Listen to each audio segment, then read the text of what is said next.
Welcome, guys. Welcome back again. Speedruns are in full effect now. We are finally seeing almost every guild and every major guild at least start attempting speedruns or running full practice runs. So we are seeing speedruns really getting down to, not necessarily down to the wire. Some guilds are running with much different compositions. Some are doing the melee stack, some are doing the caster stack, and of course we're seeing the actual more of a balanced stack. Noobs did it again, setting another world record almost 2 minutes faster than their other world record with exactly 57 minutes. This puts what? Let me see. 6 guilds under 1 hour now. 6 guilds are under 1 hour. Rain did one last night, which we're going to watch a little bit later. Statement last week had a really solid run, and TNB potentially had the run that could have won. Yeah, Crix, can we be like 10 minutes late for that? But Noobs went in and ran a 57-minute run. And their other run is 58 minutes long. So we're going to look today at the 57-minute run and blast through it. We're going to look at it really quickly because we have a podcast in about 20 minutes. So we can do it. Perfect. Composition-wise, they're also using just one tank and one. This is like the first, not the first, but now everyone's kind of moving to just 2 tanks. So we have a Feral and a Prop Paladin using 5 healers still, and they actually run 3 hunters. Boom, boom, boom. We're going to look at a healer POV also. And we're going to double speed. We're going to kind of skip through a little bit since we have this podcast coming up in a second. Noda run already was bricked today. Noda did their run already today. First things first, you can see everyone starts up here at the top. You're going to start with your first pull right here, as well as you're actually going to start the pull at the same time that the Paladin pulls the little elementals in. So you're going to see the Paladin's already going to be here stacking up and grabbing all of the little elementals, moving directly in. And you're going to see, well, you can't actually notice from this POV, but they did use a couple heroisms. So there's a couple bloodlusts going out, 2 heroisms actually. It's actually being tracked right there. Next, they're actually going directly into the turtle pack instead of going into the pat down on the stairs. The pat was actually a little bit far, but Noobs this time does something a little bit different. They kill the elementals and go straight for an Agentis before dealing with the actual group on the left here, or on the right, the first packs that most guilds started out doing originally. So I think this was a really good strategy. They get the pull off. They did drop combat so that they can have people drink if they need to, and you can just sit and drink and start blasting Agentis. I'm going to skip through Agentis really quickly, but they actually get Agentis to bubble right here around 33%. This is where you want to be in a speed run. You want to be like 35% and below. If you're at 45%, it's doable. Noda did it today, but that just meant like their single target DPS potentially a little low, but they were cleaving at the same time. So note that Noda was cleaving at the same time. With a heavy warrior stack, you can cleave. Noobs is not running a super heavy warrior stack. Noda had like 4 pairs of glaives in there. Now they're bringing up these mobs, and the hunter is actually already, their second hunter is already running forward up the pipe to bring these other mobs down to them. So now they get in both packs right here. This is actually probably the cleanest start, other than, I mean, they had someone die, but this is like potentially, I think, the fastest starting strategy right now, because they have time for everyone to have boots on now. So everyone has rocket boots on, and this pull is already brought to them, so they can just run forward. You are required to kill this trash in the beginning. Yes, I didn't get the new monitor set up. I haven't picked it up yet, guys. All right, rocket boots forward. Make sure you're drink walking and drums of speed always. Now this is actually one of the times where I think Noobs loses time in this current world record. As you'll watch right here, they run by. You actually don't need to mind-sue those. You can get away with just hugging the wall. Be aware of that. But look at the padding is bad here on this Fearbringer. So what Noobs does is actually waits, makes a call, and goes around and solo pulls this Fearbringer. I think they lose a little bit of time there. They actually almost pull that too. And then their Paladin is going to go up and pull this. I think just waiting there obviously cost them a little bit of time. Okay. So waiting there did cost them a little bit of time, but it's not really too bad.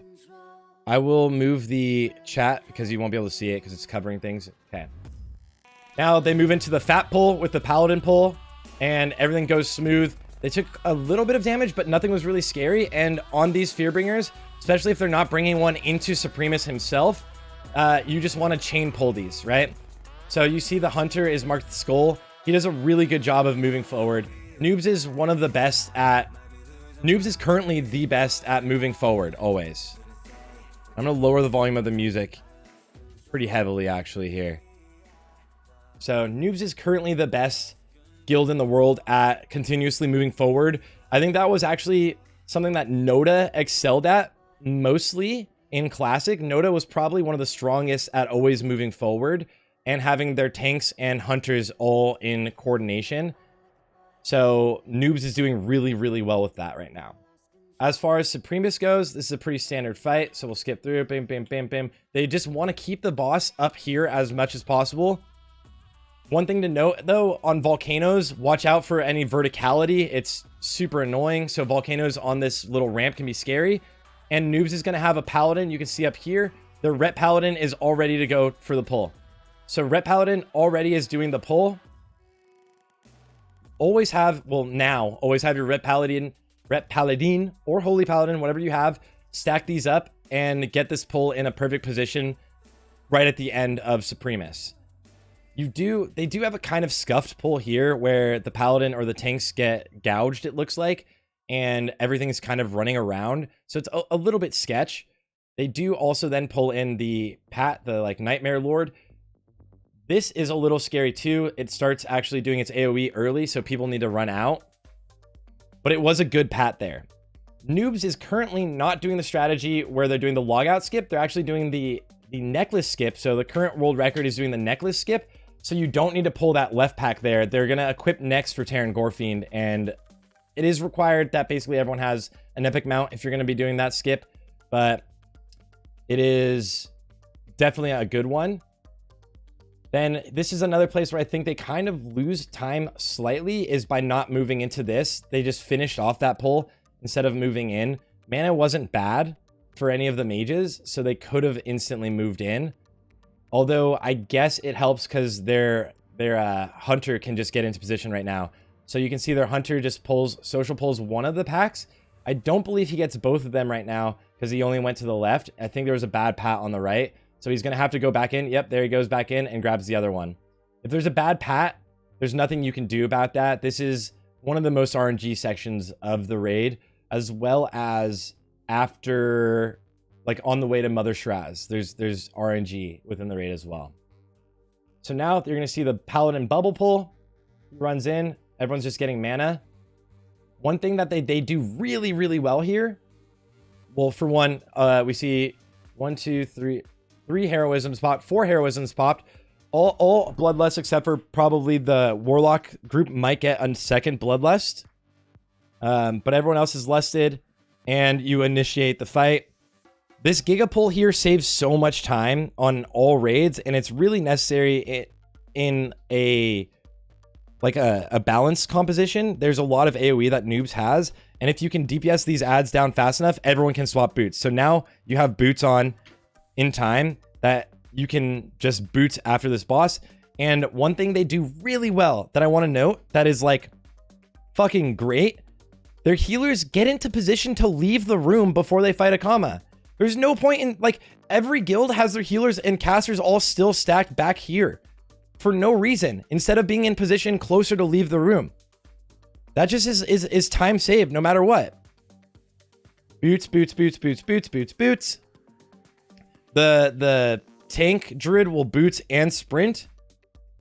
And then you're also going to have a tiny bit of downtime. People do sometimes drink here, but if not, you're just insta pulling. You can see that the druid was in position, and the hunter, if there's ever these dog packs not perfectly there for you, send your hunter to pull them right away, right? Are they running a pain sub priest? I believe so.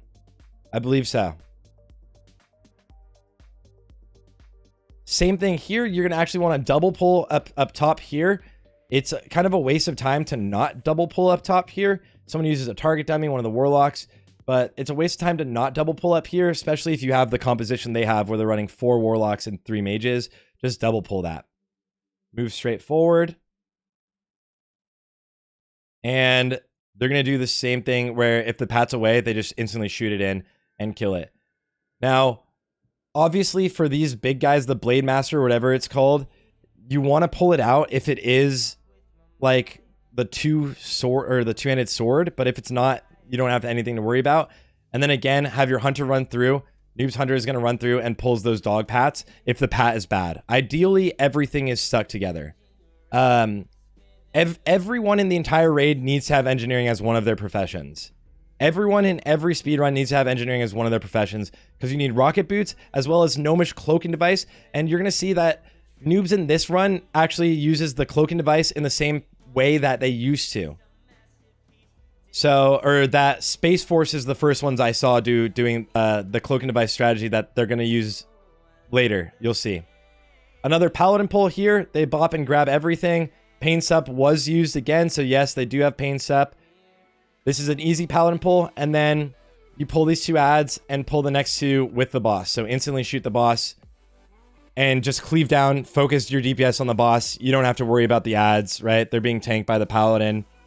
Just all your DPS is focused on killing the boss.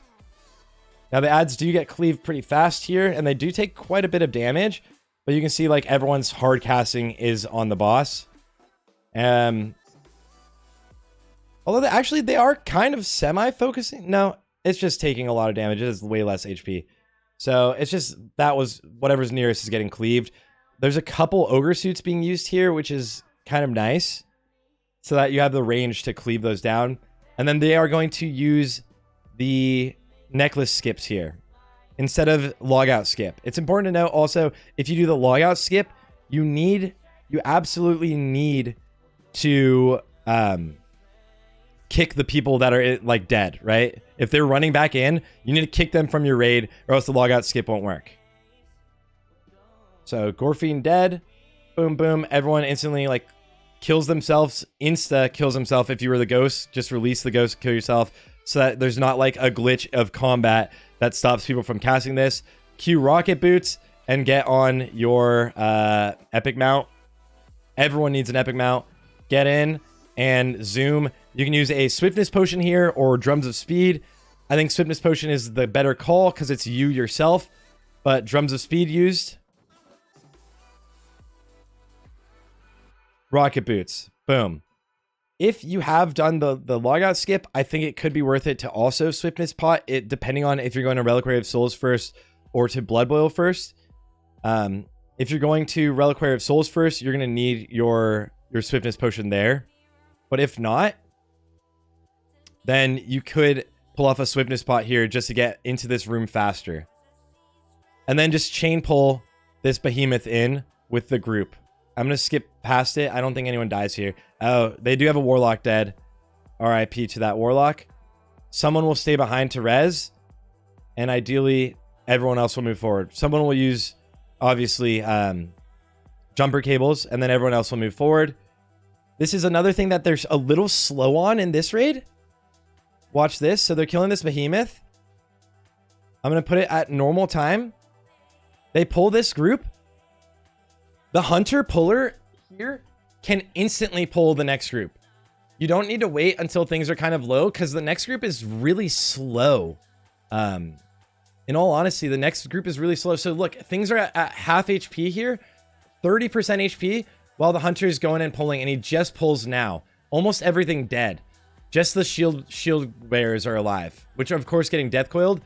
But now that everyone's running into this, instead of it just being there already. So that's something that Noobs lost out on a little bit of time in this run for doing. And this is, again, the current world record, 57 minutes. So if you're going to bring this group up into you, which is ideal, you need to just do it faster. And then they bring in this behemoth to them, which means they can skip the next behemoth. You can always skip this. You can skip one behemoth, right? And this one in the room is easy to skip. So since there is a good pat, they just run right through. Grab this all. Don't hunter trap or anything up there. Don't place your totems up there. Wait until you pull it down a little bit and move towards Blood Boil so that you don't just accidentally butt pull or something pulls the behemoth. Then tank Blood Boil in the exit of the room. In all honesty, I think slowly bringing Blood Boil up might end up saving more time also. Because if you kill the boss, or if you're positioned closer to the exit, that's just all transit time you save. How many healers do they run? They run 5 healers. You can see it right now.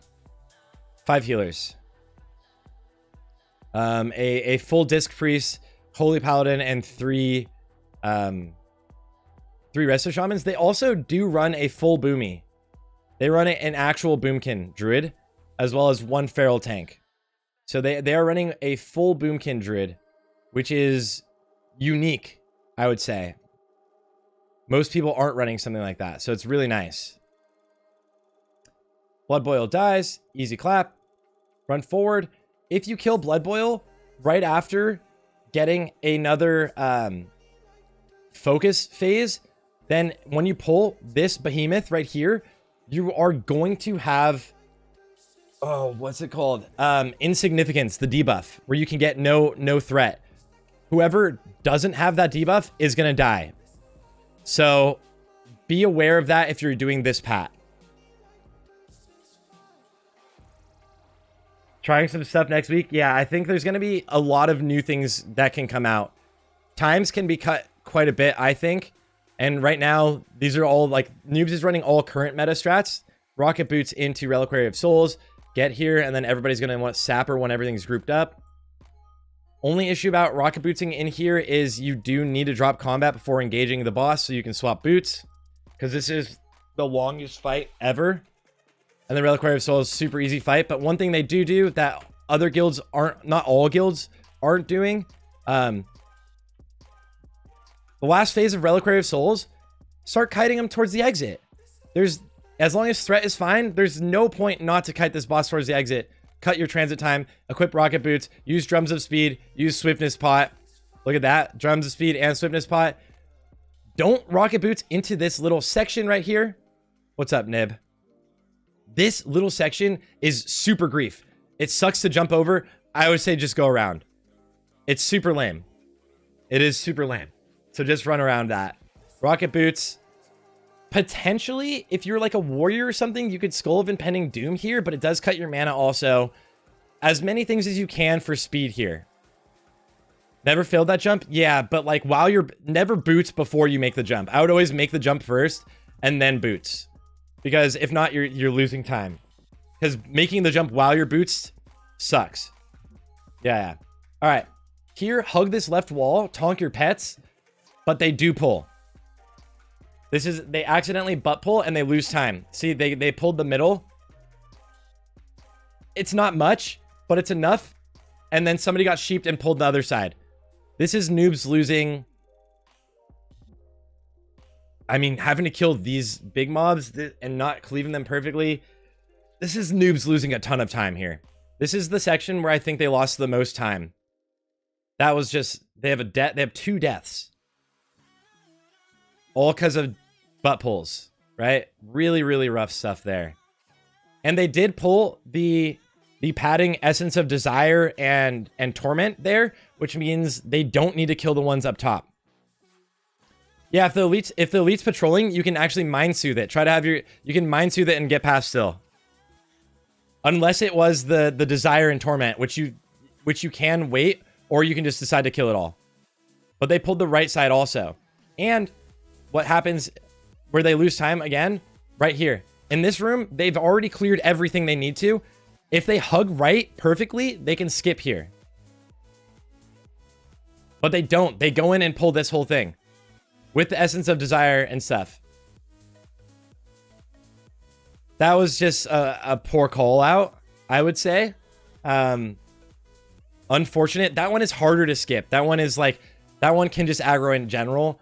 I would tonk your pet here. It's crazy that they don't. It can just go out on its own. But that was really nice padding for them to just run through and pull everything forward. And the hunters should have maybe brought these in slightly faster, but that doesn't really matter. They even could, right now, shoot both of these. Yep, the paladin goes and grabs both of these. So they run forward to these. The next thing that's a little RNG is the pat around Mother. They pull both of these because the pat is in the back a little. Really good call. And you just can't let this pat any further, right? They'll grab it at the latest right here. But as the first mob dies, you just grab these in. So this is the most RNG part of the raid, but it's always going to be a game time decision. This is the one part of the raid that I think is like currently the most fun because it's all game time decisions. Now they use a normal mother strategy. Although one thing I do need to point out is look again at how many flame turrets they use and seedlings. Noobs is the best at rocking flame turrets and seedlings here. It saves them. I have to show them the log. Look at. I just have to, right? All right. Mother Shiraz. Okay.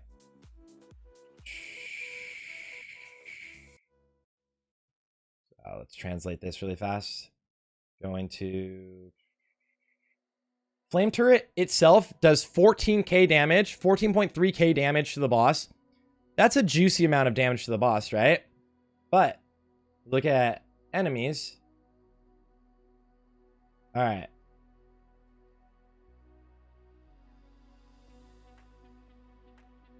I look at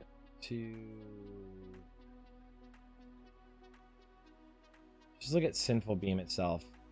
Sinful Beam hit like 9 flame turrets and 8 thornlings.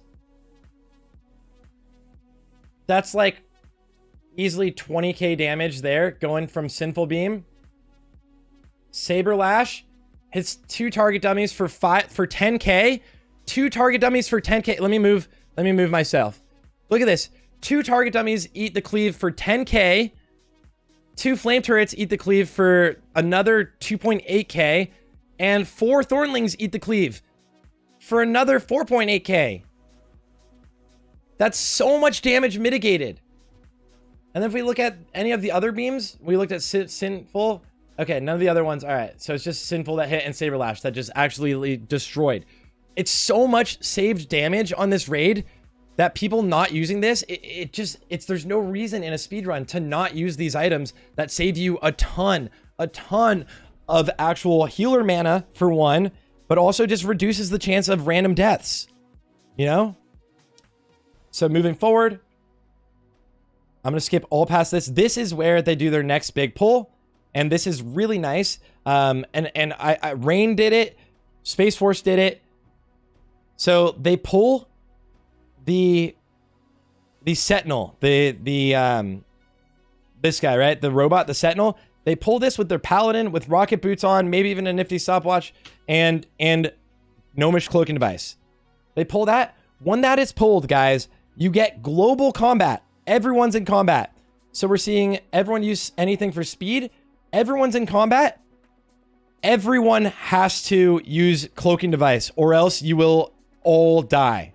Look at this in normal speed. Everyone has to use cloaking device. Cloaking device works purely. You can see it's all grouped up right here on top of the Paladin. Cloaking device is the most busted item in the game right now. And the amount of skips we're going to see with this by the end of the phase is probably insane. This is the only one we're seeing right now. Everyone needs a cloaking device because they're all in combat. It works as a vanish in combat. Full vanish. Full vanish in combat. Everyone uses their cloaking device. Everyone runs in. Easy, clean. Any one person doesn't cloaking device, that wipes. That's the bricked raid. 1 hour CD, but you can only use it once, right? The issue is you can do different Paladin pulls with it. Multiple Paladin pulls where you don't get in combat. Ooga booga. As long as you do multiple Paladin pulls where you don't get in combat. Yep. Okay. I'm telling you right now, that's my prediction for the biggest time saves we're going to see, right? Is utilizing that. Okay. Stack up all 3 of the caster mod, or the rogue, the priest. Make sure you're always interrupting the priest and the main paladin boss that you're killing. And then you're seeing right there an arcane explosion just went out. You're AE tanking the boss for max damage. I put out a video on it. Shout out to Felipe and all of the mages in the mage Discord that did insane amounts of like actual like parse or log analysis on the fastest and best way to kill this boss, and like statistical analysis on if you actually take more damage as a raid, if you're AE tanking or not. AE tanking this boss is the best way to do it. There's like not a doubt about it now with all of the info we have. So AE tank the boss, burn it all down. Now you see they're already going into pull right here. Another very stressful thing you need to do, something I need to stress, is you need to start drinking in LOS here. Start drinking in LOS here. Always get into position and drink in LOS here, or else this group is going to be split up and it's going to grief your DPS in time. So drink in LOS. Okay. I said AE tanking. Yeah. AE. So Arcane Explosion tanking as the mage tank. Arcane Explosion tanking. They bring in both of these pulls, and they need to also kill one of the sentinels, guys. Remember that they skipped the sentinel so they can grab the ones on the right here. So they're bringing in one sentinel. And the good thing about this, you can start bringing it with you. You can kite this sentinel with you, right? Start bringing this towards Illidan. Once it's dead, rocket boots. Dead, rocket boots. Boom, boom, boom, boom. Zoomers. The POV we're watching didn't get rocket boots on in time, so he's just going to switch them off. Rocket boots up. Initiate the fight right away. Literally, they initiated a comma instantly, right? And that's what you need to do. Even have someone ahead that can initiate a comma the second it happens. And then, boom, you're on to Illidan. The only real time save on Illidan is going to be if you cleave the ads. And another thing that they do really well here that I love, Noobs does, this is a time save on Illidan also, they bloodlust this fucking phase, because this phase is the sketchy phase. They bloodlust their mages and their warlocks. Don't bloodlust your fucking hunters. Don't bloodlust your warriors, because they can get griefed by like flames and not be able to have full uptime DPSing. Absolutely bloodlust your ranged on this phase. Just one bloodlust, knock it out, blow up this phase. This is the one phase where things could go wrong. Just have a clean kill, finish this boss, get yourself a world record, right? Those bloodlusts go out, boss comes back down. They're going to bloodlust everyone else, including those groups again, or knock out all of their bloodlusts here. You see the hunter had to res his pet, RIP. Wait for it. Bloodlusts go out on hunters and warriors. There's the other bloodlust on the mages. I do not think warlocks get another bloodlust because they don't have another bloodlust, but really clean. And boom, they take it. Noobs comes in for another world record, 57 minutes. This is literally a minute and a half faster than anyone else in the world. And the second person in the world is them. The only person right behind them is them. 58:37. Now, I do want to note TNB, shout out to TNB, another Chinese guild that was on pace for a 56-minute run, but messed up their actual skip into Illidari Council. So they were on pace for the world record.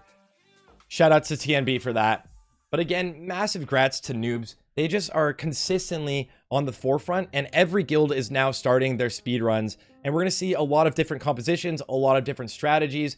I'm really excited to see what comes out in these next few weeks, but every guild is now starting and we're fully into speedrun time. One more time, because I didn't say this while I was doing the speedrun review, but I am putting out a video this week that just breaks down specifically just the polls for all speedruns in the speedrun meta right now, just to save your guild time. Even if you're in a speedrun guild or a casual guild, you can just look at what these polls are and why they happen in particular and which ones are a little sketchy and not. It's just like a 15-minute video. I'm trying to make it really quick. So we'll see about that. And then Sunwell Plateau is going to be insanely fun for speedruns. So by the end of the phase, I think we're definitely going to see a sub 50-minute run for sure. And we'll see how it all turns out. Shout out to Noobs again. I am going to upload this to YouTube probably, because I haven't done one in a while. So if you're there, make sure to like and subscribe. And from there, guys, we are going to go straight to Wrath of the Lich King talk with our boy Crix and Rugs. We're going to do our podcast with Crix and Rugs about Wrath of the Lich King. So we're going to go over and do that, and then we'll come back because we've got quite a few other speed runs to deal with either today or tomorrow. And Space Force is running tonight.